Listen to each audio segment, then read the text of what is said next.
Paris, the Eiffel Tower, the Venetian, Caesar's Palace. Did we race in Europe this past weekend?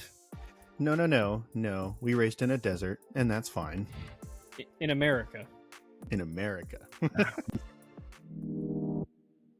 Welcome to Turn 1,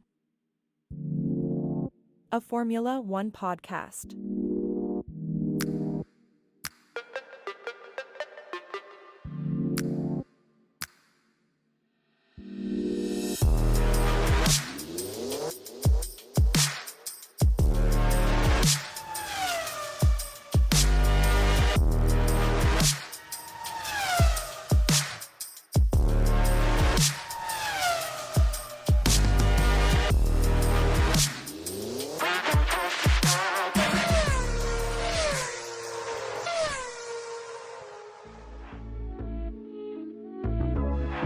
Now entering the grid. Here are your hosts, Thomas and Jeremiah. Welcome to Turn 1, a Formula One podcast. We're your hosts, Thomas. And Jeremiah. And today we are talking all about the 2023 Las Vegas Grand Prix, which was held this past weekend in Las Vegas, the desert, as it was referenced in the open. It's weird because it took place on a Saturday night in the U.S., depending on which time zone you're in, which is certainly odd. But for our European folks, they had the nice early Sunday morning wake-up call, which us Americans are very accustomed to at this point in our F1 watching journey. We do recaps after every single Grand Prix. This one's going to be a little bit different because this is the first running of the Las Vegas Grand Prix since the 1980s. We did a video on that. We'll post it up above. But it's a whole different track, right? A new environment. So we want to talk a little bit more about how the weekend went in the context of practice and quality and everything like that. So, Jeremiah, let's start talking about the practice, and I'm sure we'll dive into the various things we saw come from the weekend. So it was a very weird practice session just because the very first one only lasted 9 minutes. Then Carlos Sainz ran over a manhole cover, which completely ripped up the inners of the manhole and went all up inside his car, damaging his car, in which case he had to replace said part, giving him a 10-second grid penalty, which is absolutely ridiculous. So let's talk. Go ahead. Well, let's talk a little bit about the track condition and that penalty. I'm going to start with the track condition. They weld those manhole covers down, right? Yeah. They do this in Monaco. They do it in every street track because every street has some kind of infrastructure built into it that is a movable piece, but they know the F1 cars are very powerful and the downforce package sucks things up off the road. So they weld down the covers on all the sewage and everything. He ripped the entire metal housing out of the concrete. Not just the manhole cover, everything. All of it. It was just a concrete hole when he was done with it. So that's issue number one with the track. Issue number two that I saw all weekend, which caused one major thing. The track is super dusty, and the announcers kept referring it to as dirty, which I guess it is. But again, we're in Vegas. It's a city. There's sand. There's dust. There's particles on the track, which cause the drivers to lose grip. That, on top of it being cold all weekend, caused them to lose grip. There were a lot of wall touches in practice, in quali, and the race. Yeah, people getting dangerously close to the wall, and I actually pointed that out a couple times in these notes here. But majority of the time, people were escaping away scot-free, no problems, with the exception of Alex Albon slapping a wall, losing his tire completely. But for the most part, everybody kind of got away scot-free, no problems or anything like that. But man, they would do those zoom ins to the wall and the tire, and it was like centimeters. Like, it was crazy. They even rolled out the grass. I didn't see it in practice and quali, but I saw it in the race. They would like show Max Verstappen whipping by a wall, and it'd be like 2 centimeters to the wall, and it'd pop up on the screen. So to make up for FP1, FP2 was 90 minutes long, so that they can kind of get that time that they needed. This entire practice sessions, FP1, 2, and 3, was just filled with lockups and runoffs the entire time, mainly around turns 12 and 14 as you're getting off a straight and going into a chicane or a tight corner. So they're trying to decelerate as fast as possible. But lockups everywhere, very low grip. Everybody was complaining about that. I think that stems from two things. One, we talked about the cold and the particles on the track, but also remember they had that weird comment about Pirelli, the tire manufacturer, kind of altering the compounds or something for this race to better fit the Vegas track. I don't think that the drivers were fully used to what they were driving on when you mix the cold and the particles and the tires, it led to, like you said, a lot of brake issues, really, and sliding. Yeah. We'll wrap up qualifying pretty quickly here because there's not a lot of action that went on, just mainly the positioning. Norris, Ocon, Joe Piastri, and Sonoda all out, making both McLarens out in Q1. Hamilton, Perez, Hulkenberg, Stroll, and Ricardo ends out Q2. And then with Q3, your final 10, Leclerc, Sainz, Verstappen, Russell, Gasly, Albon, Sargent, Bottas, Magnussen, Alonso, meaning both Williams in the top 10, and Ferraris go 1 and 2. So let's go back to Carlos Sainz for a minute, because the dude just got messed over. And this isn't the first time Carlos has gotten messed over. Was it this season? Was it Australia of this year where he got messed over too? He was pleading to not. Oh, yes, that's right. I don't think it was this season. It might have been this season. I think it was this year, Australia. Well, flashback. So Australia, either this year or last year, it's been a long time either way. They had the 3 or 4 red flags in that race, Yes. and they did that final little formation lap basically over the checkered line to call the race. Well, he got slapped with like a 5-second penalty, and he was in 3rd or 4th place, whatever it was. But when you're in a grid formation, the whole top 10 is within 3 seconds of each other. And so he got kicked out of the top 10, basically. This year, the guy's going around in FP1, brand new track, never really been run on like this before, pulls that manhole cover off the ground, damages his energy store. He's got to replace his energy store. And that's one of the components that if you use too many in the season or you replace it, you take a grid place penalty. 10 places this dude gets slapped with an FP1. And if you read the brief from the stewards, you'd be really upset with them. You'd say, how can you just award this penalty? Because all it says is, replace energy store, Carlos Sainz, 10-place grid penalty. But then they released a longer version explaining why they did it. And I'll give the stewards a little credit. They said that they really dug into the sporting regulations for Formula One and tried to find a way to nullify that penalty. But apparently nothing in the regulations as they exist today allowed them to just throw away the penalty. And now to your next point, you might be thinking, well, if they could change the rules to give Max Verstappen his first championship in 2021, Michael Massey's not around anymore. Why can't they change the rules now? But, we talked about this in a previous episode, how they completely changed that. There's multiple different people involved, and the rules are kind of locked for the year. And the only kind of time that they can make these changes are at the middle of is in between seasons when they're going into the next year. So while Ferrari does get the 1-2 in quali, Sainz gets booted back to 12th, which means you have a Leclerc Verstappen front row, which we've seen plenty of times before. Before we get into the start of the race and Jeremiah's turn 1, which is our favorite part of every single race, do you find it interesting that the grid wraps around that turn? Yeah. We haven't seen that since some of those old school races. Well, it's because that whole section right there it's not a long straight at all. And there's not a lot of buildup going into turn 1. It's pretty quick. They should have at least made a longer straight there. I don't know, done something different. But that was on that land that they bought, right? That yes. grid place. Yes. So they only had that much land. They only had that much land to work with. Exactly. So they just fit it in. So you see the grid wrap around there. I also really love seeing in practice and qualifying the success of the lower end teams in terms of standings. You see the Haas's, or you see the Haas of Magnussen, you see both Williams, you saw even the Alpines and Alfa Romeos all getting up into that top 10. And here's my theory on that. New track, so kind of fair game for everybody. And it was a speed track, right? Like we had 2 really long straights and then a couple of fast turns. So you're allowing the parity of the driver's knowledge base to kind of all be equal playing field. But then you're also allowing those lower teams, which have straight line speed cars, the Williams we know is a fast car, suddenly they now have a chance in Vegas. Short-lived, but we'll get into that. We'll get into that. But it definitely looks like it. Let's go ahead and kick this off with the start and turn 1. So our turn 1 breakdown here took me forever to figure out. Forever. I spent so much time watching every single onboard camera from all 20 drivers, trying to figure out who had the best angle, rewind, go forward, trying to figure out exactly what happened. And this is what I was able to come up with. So we'll run down in order from the grid position and kind of talk about what every single driver did as it goes down in this 1 through 20.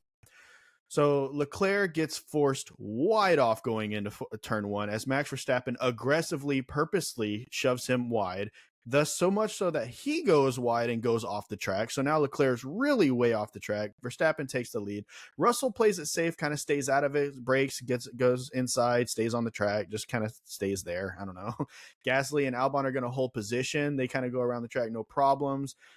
Things start to get dicey here as we see Fernando Alonso, who started in ninth, go flying forward, nearly hitting Logan Sargent, but he's going to avoid Alonso, but he does lose a position to Kevin Magnussen, who's able to kind of wiggle his way through everything.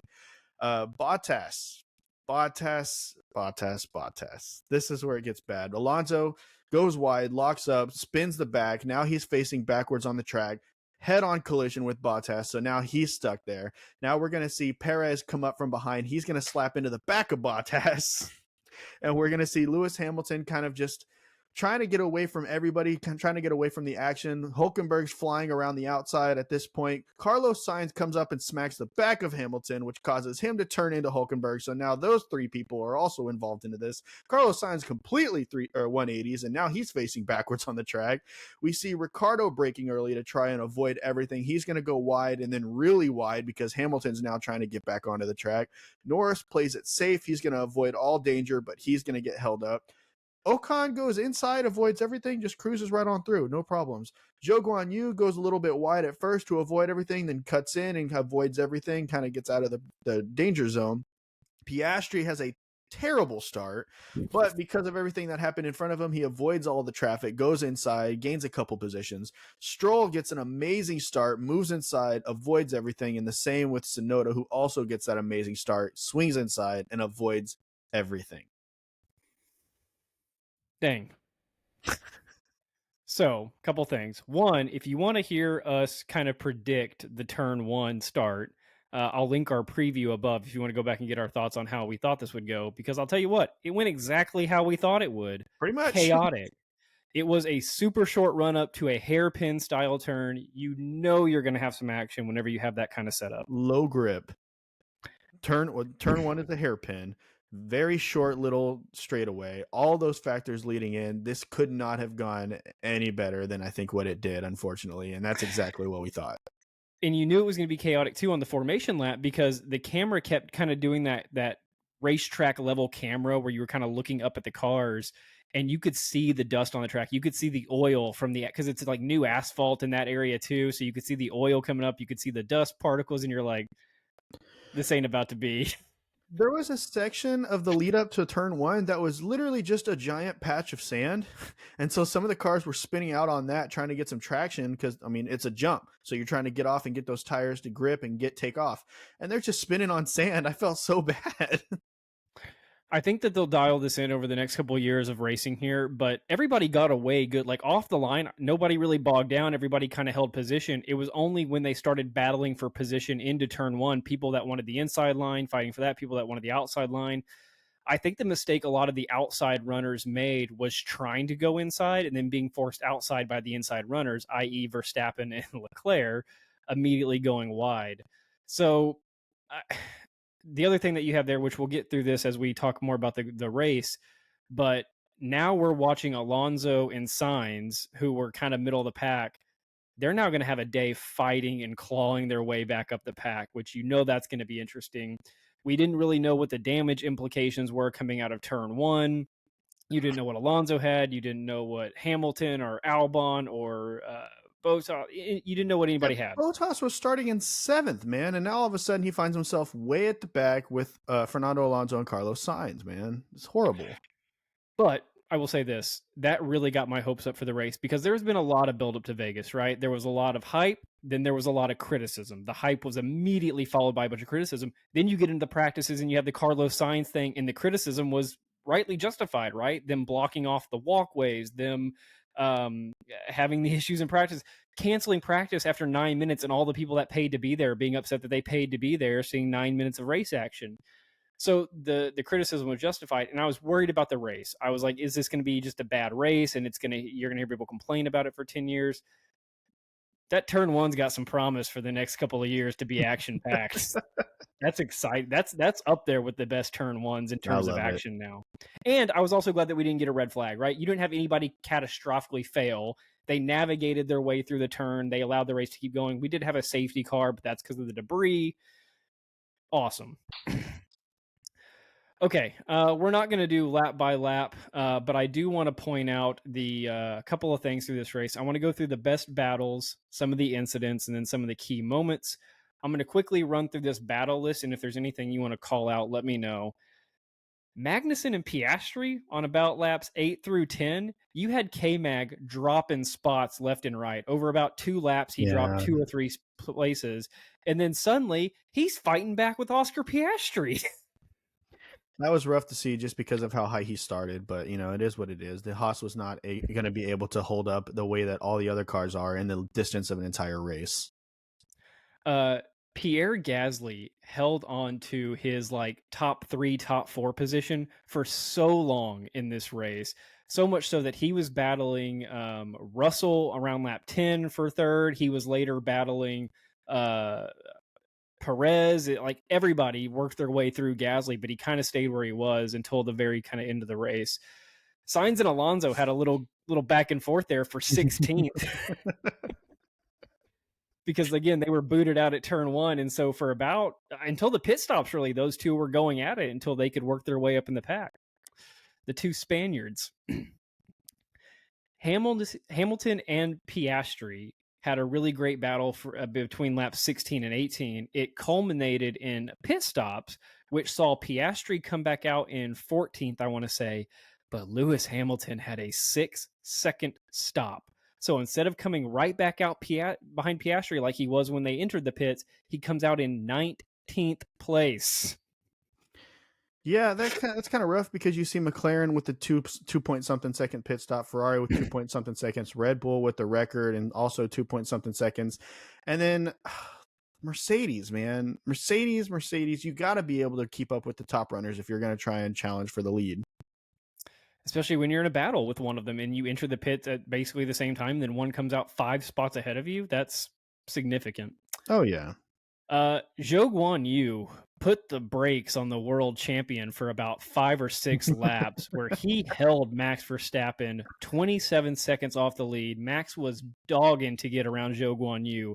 Finally did it on lap 20 or 21, but I thought that could give Max fits later in the race. We have to explain that the reason Max was even battling with Zhou Guanyu is because of the fact that after that turn 1 incident that they had with Charles Leclerc going wide, he was handed a 5-second penalty, which was actually used in the pits where they had 5 seconds where they were just stationary, not allowed to touch the car. And then they got into the actual pit. And then the pit stop wasn't even that fast. I mean, it was 2.7 seconds, which is still fast, but in terms of what Red Bull is capable of, that's not fast. So now you're looking at 7.7 seconds of stationary, just Max Verstappen sitting there.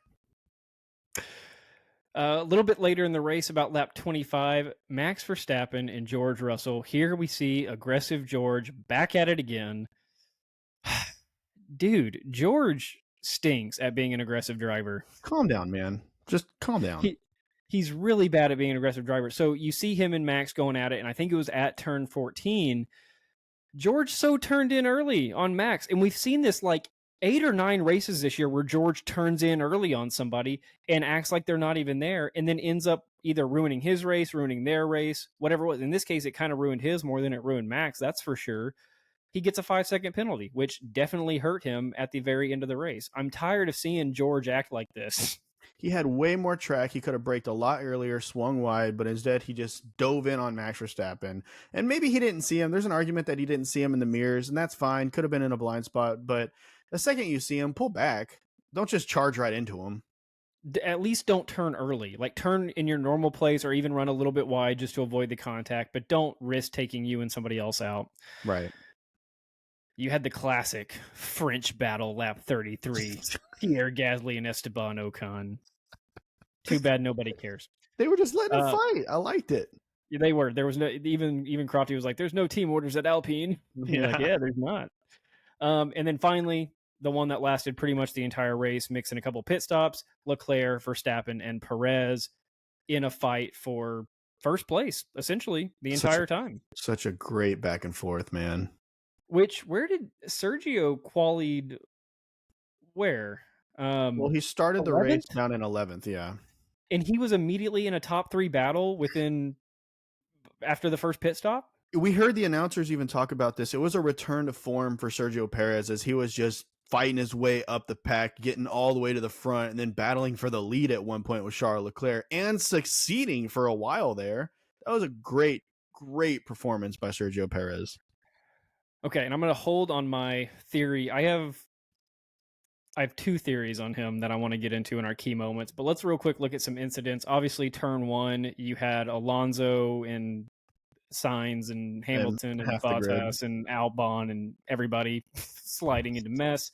We covered turn 1. I think that's going to be an epic turn 1 in the years to come because they can't move the grid back any further. They can't give the drivers more room. I mean, I guess they could change that chicane right after turn 1. Maybe move the grid up a little bit. I don't know. So there's that. Lap 3, Lando Norris has his day ruined where you just hear a snap, right? And he goes into the wall and slides down a couple 100 meters of wall. It looked like it was a long slide right in the wall and then straight into a barricade in a runoff section. Cars completely torn apart and broken. He's shaken up. Do you remember the radio call? Yeah, but before that, I do want to mention that there was a camera that was just pointed forwards on the track, and we're watching all the cars going by. All of a sudden, the camera shakes violently, and it changes camera angles to get a different view of the action that had just passed. And we see Lando Norris just sliding. There he goes. But the radio call, the race engineers come on, and they're like, Lando, are you okay? Silence. Lando, are you okay? And he's over there. I'm okay. Just completely shaken up by the whole thing, and rightfully so, as you're going 190 flying down a straight sideways. It's rare that we catch the live crash too, because you're right. The camera at the time, at least on I was watching like the Sky Sports broadcast, right? Right. The camera that they were showing, you could see like rumble and then a little spark and then some smoke, and then the camera went black and cut away. And you're like, did somebody just crash? And sure enough, Crofty's like, I think someone just crashed because we lost our camera. And then they switch to the other view, and there's Norris sitting in the wall, and you're like, oh, all right, there he is. Lap 17, Hamilton just slapped straight into Piastri and got a puncture. That certainly did not help his day. And then obviously the lap 25 contact between Verstappen and Russell. Russell deserved every bit of that 5-second penalty that he got. We didn't talk about Verstappen's penalty. You want to get in that for a second? This will take us into key moments. I mentioned it briefly in the sense that, remember, he was having to sit at the pit stop for quite a while, right. But the whole incident there was weird just because of the fact that he kind of shrugged it off like it was nothing. And I'll let you present any radio information that you might have from that event. But okay, well then, from going off of knowledge here, because I didn't write down the actual communications, but he was basically shrugging it off completely. They told him that he had the 5-second penalty, and he was just kind of like, oh, send my best to the stewards, I think is what he said. So out of turn 1, they don't give us any information until lap 7, I think, is when we heard over Red Bull's radio that the stewards weren't giving Verstappen a penalty. They weren't making him give back that place. They were instead giving him a 5-second penalty. What are your thoughts? I don't know, man. I guess at the end of the day, unless he had like a 10-second penalty, it really wouldn't have mattered whatsoever, because he's going to win the race by multiple seconds, which he actually didn't this time per se. But the fact that he was able to climb up even after the 5 seconds of stationary in the pits, he was able to climb back up the grid, get to the top, take the lead, and take the win. So, I mean, at the end of the day, I don't think it really mattered. I kind of think he should have given the place back, but the reference that I heard on the broadcast and reading some articles was that because so many people had trouble, and you can debate this, but because so many people had trouble in turn 1, that they kind of just wrote it off as that's how that turn 1 went, and if you went off the track and pushed somebody off the track, then that's what happened. Ultimately, isn't that what they do at every race, though? They kind of don't care if you run off. They don't ding it towards your track limits or anything. At least Charles was smart and also went wide with him and didn't try to force the inside line, because then we would have seen both of them have an issue. I feel like I would have held my line and make Max realize that he made a mistake. I don't know about that. You would be sitting on the grid still. Yeah, Okay, kind of get the car next to work. next key moment. Perez on lap 34, when he was in the lead, let Charles stay close enough to stay in DRS range. My theory is that with Max in third or so at this point, Sergio wanted the buffer of Charles Leclerc in between him and Max. I could believe that. See if He he was could get the win. he was giving Charles a tow. Now, ultimately, I think this could have backfired on Sergio because we see the fight at the end between Sergio and Leclerc. Had Sergio pulled off and just left Leclerc behind, sure, he probably would have been passed by Max, but maybe he wouldn't have been passed by Leclerc.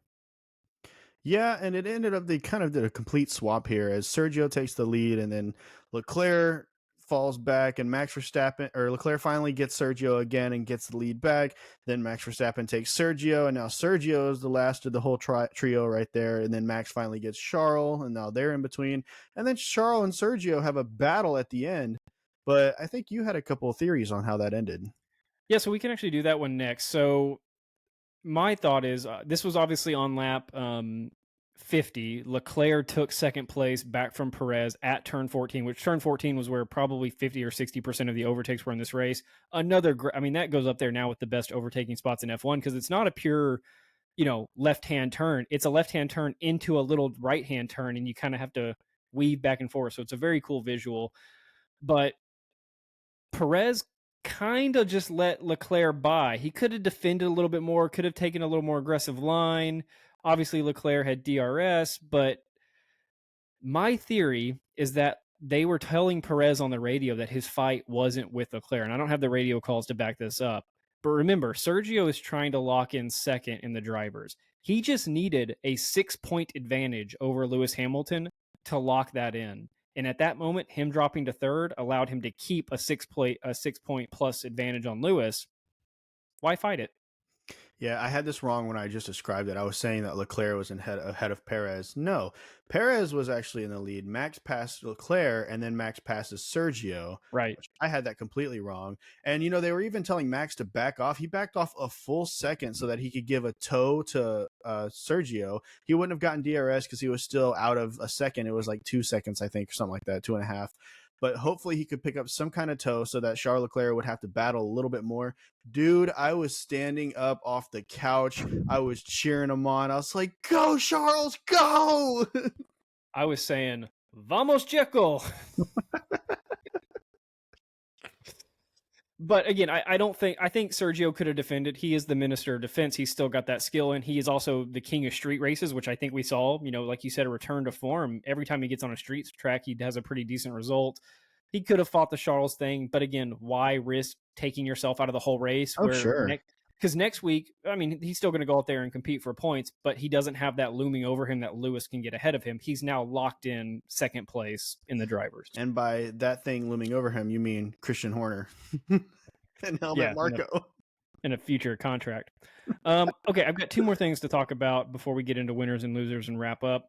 One, I think the Mercedes recovery strategy with George Russell really paid off. We've seen Mercedes have some real big misses this year in terms of strategy, which is new for Mercedes. I think that their car has thrown them for some loops. Their driver's aggression level has thrown them for some loops.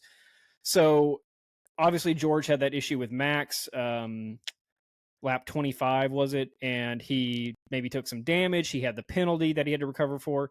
But anyways, he's running in like 9th place or so the last 6 laps of the race, and Toto comes on to I have the radio call, lap 44. Toto comes on the radio to George Russell and he says, George, we're aiming for P4. And I was like, there's no way he's getting up to P4. Like, that's not possible. Sure enough, 6 laps later, that dude's finishing in 4th. Yeah, and I loved this because Toto comes on the radio and he goes, George, hunt them down. And I got goosebumps. I was like, oh, that's George's own little hammer time moment there. That was sweet. And he did. He hunted him down, moved up to 4th. Now, of course, he drops back to 8th with the penalty. But if he would have stayed in 8th or 9th, wherever he was, he would have finished out of the points. Yeah, it definitely was a necessity. He had to get as high up as he could, especially with the fact that if he didn't, then he would have been behind Fernando Alonso, probably still ahead of Oscar Piastri just because of the time discrepancy there. But the whole Fernando Alonso looming over him thing, Fernando could have easily taken 8th in this thing. Okay, last thing. Oscar Piastri McLaren. This was sad. So obviously they lose Norris early on in the race with his crash. Piastri could have had a day here. The McLaren, I think, was built for this Vegas track the way that it's made. I thought McLaren had a really good shot at getting 2 drivers on the podium at the start of the day. They run Piastri hards on his first pit stop. So he starts the race on hards. He switches to hards at the first pit stop. That means you are required by the rules to stop again and change to a different tire compound. Either he was banking on a safety car that never came, or they were assuming that every team would be running a 2-stop, which we found out every team was not running a 2-stop. And he ends up going from like 3rd place all the way down to 10th by the time the thing was over. Yeah, it's weird that you bring that up too, that you feel that it was built more for this track, because realistically, I saw articles where they were talking about, heck, even the McLaren drivers that were talking about how they don't expect to do well in Vegas because they're not really built for these speed circuits.